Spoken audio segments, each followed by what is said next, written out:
Merhaba arkadaşlar. Kürtçe kelimeleri cümle içerisinde kullanalım 4. dersimizde yeni kelimelerle birlikteyiz.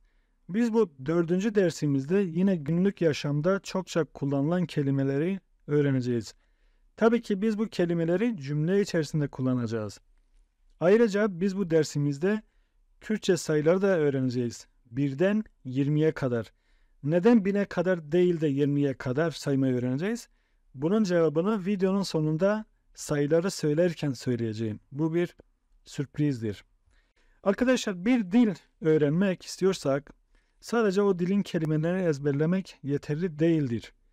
Bunu sürekli söylüyorum. Bu videoda da söylemek istiyorum. Bu nedenle kelimeleri cümle içinde kullanmak önemlidir. Ayrıca bu derste sadece belirtilen kelimeleri değil, aynı zamanda cümle içerisinde kullanılan başka kelimeleri de not alarak ezberlemenizi öneriyorum. Şunu da belirtmek istiyorum. Biz kelimeleri öğrenmeye çalışırken Kürtçe cümle yapısını, belirtili veya belirtisiz tamlama eklerini, kişi eklerini ve başka dil bilgisi konularını da öğrenmiş olacağız. Konumuza geçmeden önce buradaki başlığımıza bir göz atalım. Ondan sonra kelimelerimizi cümle içerisinde kullanmaya başlayalım. Beyven kurdi, dınav hevokanda bikarbinin çar. Deman Kürtçe kelimeleri cümle içerisinde kullanalım 4. Şimdiki zaman. Beyven kurdi, Kürtçe kelimeleri dınav hevokanda cümle içerisinde bikarbinin kullanalım çar 4. Deman şimdiki zaman. Şimdi kelimelerimize bakalım. Hındır, içeri, derve, dışarı, mamoste, öğretmen, çun, gitmek, meşin, yürümek, behevra, birlikte. Behevra kelimesi veya Türkçesi birlikte bir zarftır. Kürtçe'de zarflar ayrı yazılır. Türkçe'de zarflar genelde birlikte yazılır. Onun için bu şekildedir. Behevra, birlikte. Dibistan, okul, bixeyr hati, hoş geldin ve çoğul demek istersek bixeyr hatın, hoş geldiniz. Navber, ara, jmartın, saymak, jmar veya hejmar, sayı, çıkas, ne kadar. Çend, kaç, xwendekar, öğrenci. Şimdi bu kelimeleri cümle içerisinde kullanalım. Hındır, vere em biçin hındır. Gel içeri gidelim. Vere, gel, em biçin, gidelim, biz gidelim. Biz burada özneyi kullanmadık. Ama Kürtçe'de kullandık. Em, yani biz gidelim. Hındır, içeri. Derve, heva haşe. Tıdarlı kevi derve. Bu bir soru cümlesidir. Hava güzel. Dışarı çıkmıyor musun? Heva haşe. Hava güzel. Hava, hoş, güzel. Buradaki de kişi ekidir. Heva hoşe.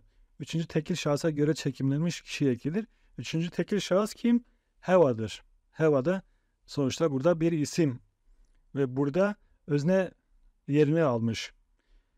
Tu, sen, tabi biz buraya sen yazmadık ama burada bir sen var. Burada yine özneyi gizlemişiz Türkçe'de ama Kürtçe'de belirtmemiz gerekiyor. Tu, sen, dernakevi, çıkmıyor musun? Derve, dışarı. Hava hoşe, hava güzel. Tu dernakevi derve, dışarı çıkmıyor musun? Mamoste derse ravedike u zarok lui guhdari dikin. Öğretmen dersi açıklıyor ve çocuklar onu dinliyorlar. Mamoste öğretmen, dersi. Burada ders neden dersi oluyor? Burada bir durumu belirtirken büküm ekini alıyor. Ekini alıyor. Dersi. Ravedike açıklıyor. Ravekrin bir fiildir. Açıklamak anlamına geliyor. Ravekrin. Ravekrin fiili birleşik bir fiildir. Onun için ayrı yazmamız gerekiyor.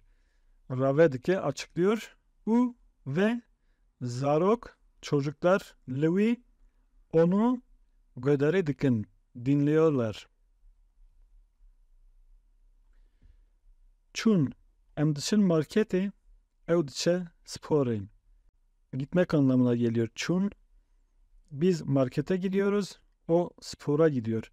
Burada çunu 2 kez kullandık. Em biz diçin gidiyoruz markete. Ev o diçe gidiyor spora. Meşin Dilşah parke dimeşe. Dilşah parkta yürüyor. Dilşah bir bayan ismidir. Dilşah le parkta dimeşe yürüyor. Behevran en behevra li ser projeyeke dixebitin. Biz birlikte bir proje üzerinde çalışıyoruz. Biz birlikte behevra li ser üzerinde proje dixebitin çalışıyoruz. Behevra li ser projeyeke dixebitin.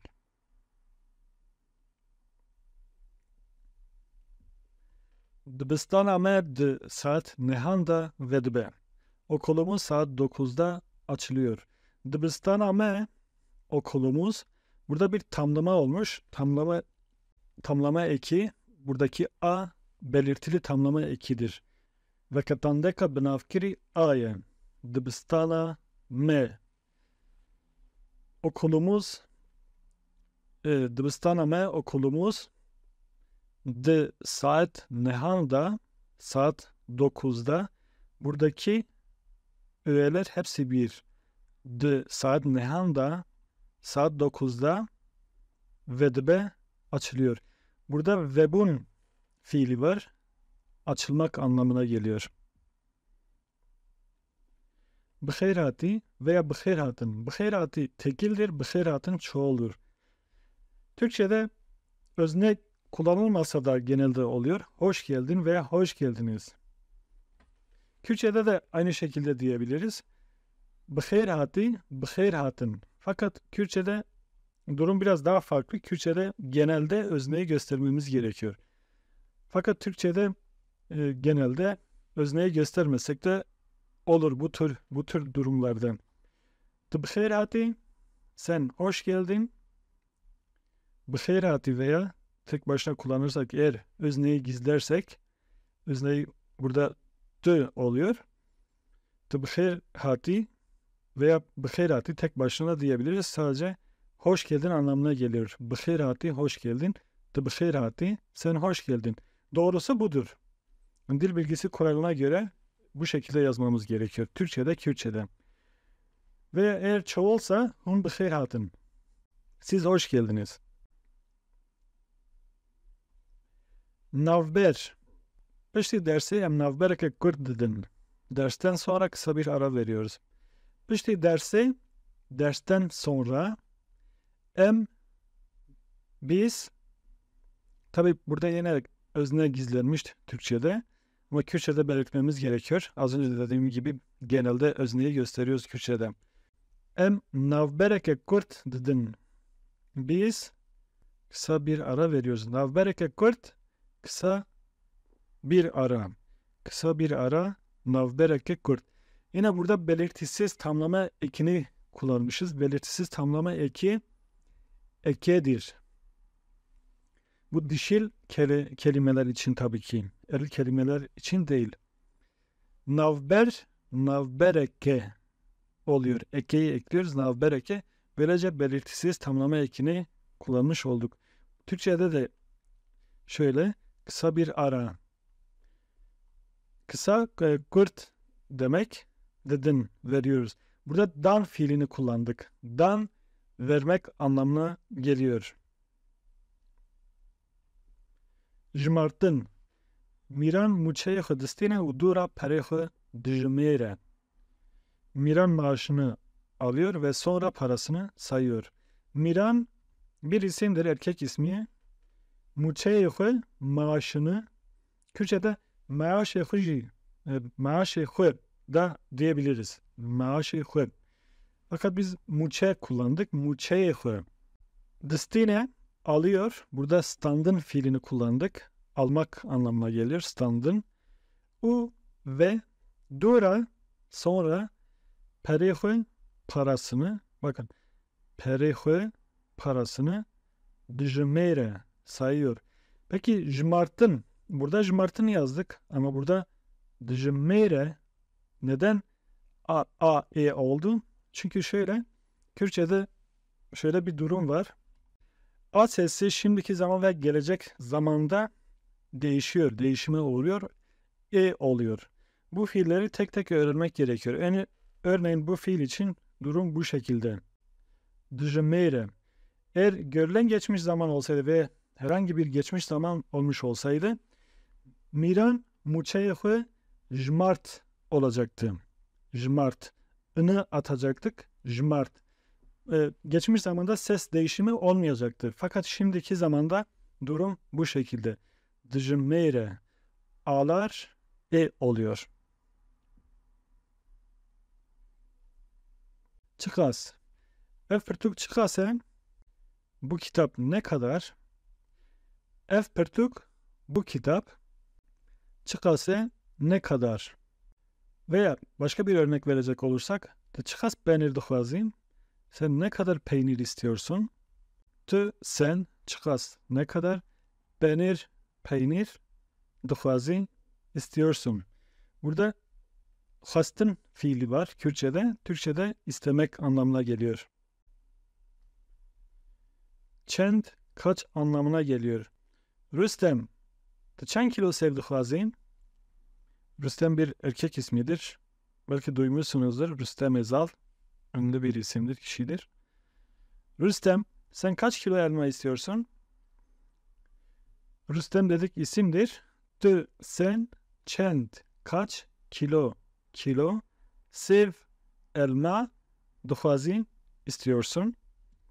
Hastın fiilini burada da kullandık. İstemek anlamına geliyor. Hastın anlamı istemek. Şimdi sayılar üzerine duralım. Jmarên Kurdî, Kürtçe sayılar. Jmar sayı demek. Daha önce ben bir video yaptım arkadaşlar. Bunun linkini bırakacağım buraya. Ona bakabilirsiniz. Yaklaşık 6 dakika. Ama o videoda milyona kadar açıklama yapmışım. Ki sayıları geniş bir şekilde üzerine durmuşum. O videoya bakmanızı öneriyorum. Burada sadece 20'ye kadar üzerinde duracağız. Jmarên Kurdî, Kürtçe sayılar. Jmar sayı, jmarên en çoğul eki, aynı zamanda tamlama, belirtili tamlama ekidir. Jmarên Kurdî, Kürtçe sayılar. Nasıl ki sayılar eklediğimizde sayılar oluyor, çoğul oluyor. Kürtçe'de de jmar, eni eklediğimizde jmarên oluyor. Jmarên Kurdî. Bakalım. Yek, du, sê, çar, pênc, şeş, heft, heşt, neh, deh. Bunu karşılayacak burada Türkçesi. Yek, 1, du, 2, sê, 3, çar, 4, pênc, 5, şeş, 6, heft, 7, heşt, 8, neh, 9, deh, 10. Yazde 11, duazde 12, sezde 13, çarde 14, bazde 15, şazde 16, hevde 17, hecde 18, nonzde 19, bist 20. Arkadaşlar burada şöyle bir durum var. Çoğula geçtiğimizde birden 9'a kadar saydığımızda kolay oluyor. Fakat öğrenciler genelde şunda zorlanıyorlar. Daha doğrusu Kürtçeyi yeni öğrenmeye çalışan arkadaşlar. Hint-Avrupa dilleri genelde 10'dan 20'ye kadar, o aradaki 10 sayı ya da 5 sayı, 3 sayı, 6 sayı biraz zordur. O seslerde değişiklikler oluyor. sayı tam olarak belirtilmiyor. Örneğin burada normalde yekde olması gerekiyordu değil mi? Ama öyle değil. Yazde, duazde. Burada normalde de olması gerekiyordu. De olması gerekiyordu. Fakat burada sesler değişiyor. Bir ses değişimi olmuş.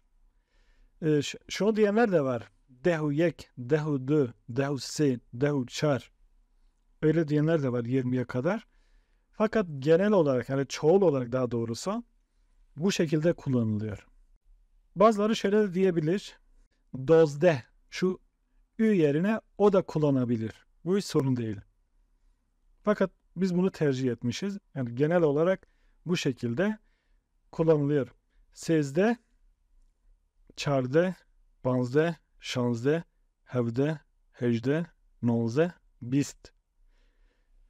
Az önce söylediğim gibi ben videoyu buraya bırakacağım. Dilerseniz o videoya bakabilirsiniz. Daha ayrıntılı üzerinde durmuşum. Sayılarım. Oradan dinleyebilirsiniz, izleyebilirsiniz, not alabilirsiniz. Arkadaşlar videomuzun sonuna geldik. Başka bir videoda buluşmak üzere.